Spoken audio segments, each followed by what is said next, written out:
What's up everybody, Ryan Suchit here and welcome back to the channel. In today's video we are going to talk about Google ad disapprovals for unverified phone number.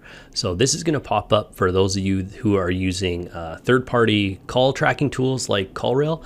So I just want to show you my experience in how to get this fixed. Let's dive in. Alright, so I'm in an account here. To find it, you just go in your campaign, assets, click call.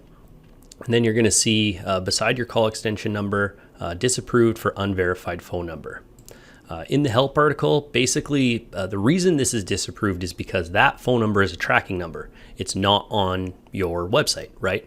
So they're saying the first way to fix it is displayed on your website, but you're not going to do that because then call tracking won't work, right? But the next one is verified domain ownership. So there's two options: one, linking Search Console, or two, adding the conversion tracking tag or remarketing tag. Now, that may seem like the better option because it's usually easier. A lot of us already have remarketing tags on there, but I noticed for whatever reason, it just doesn't work. It might work temporarily and then all of a sudden it gets disapproved again. So Search Console is really the best way to do this to keep things approved for the long term.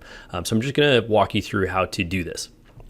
So the first thing you wanna do is be logged in to a Google account that has access to Google Analytics and Google Ads, and Search Console if you already have Search Console, but most of you won't.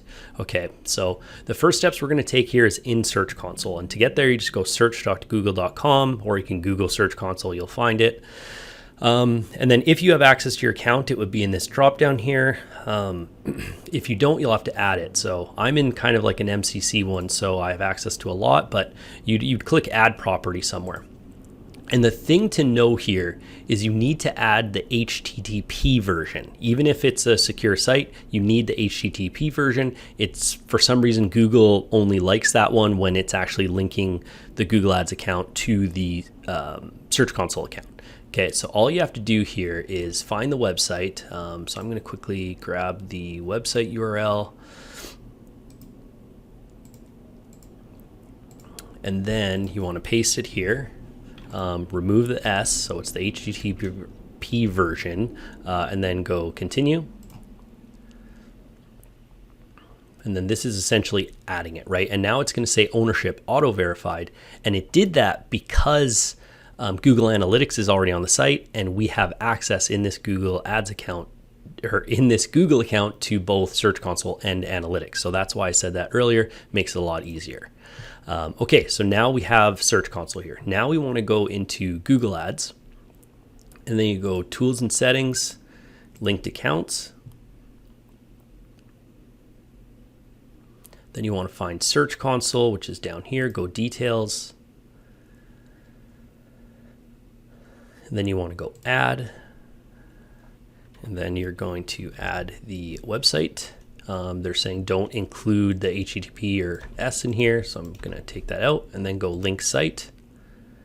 And then boom, that's done. See how it's HTTP and it says linked. So that means we are good to go. Now the final step is to go back into the disapproved assets, go to it.